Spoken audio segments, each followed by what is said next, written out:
রাতে হাতিটা আসলো, আমি ঘুমাই আছি পালঙে। তার পিছে সব ছুয়া গেলা ওই বেলেগ ঘরে ঘুমাইছিল, ডাইরেক্ট হাতি আসলো ঢুকলো, মুই তো আরামসে ঘুমাইছি, আরে ডাইরেক্ট ঢুকেছে না। তার পিছে বলছি মুই, এই কে লাগে বলছি, হাতি ডাইরেক্ট দরজা ঠেললো আর বেড়া গিরাই দিল।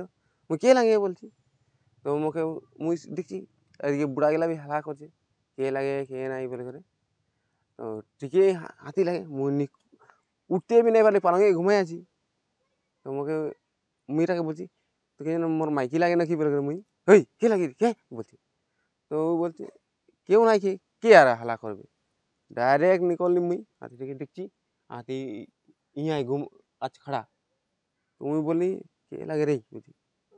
তার পিছে এই বুড়া গেলা হালা করছে, হাতি আসছে বলছে।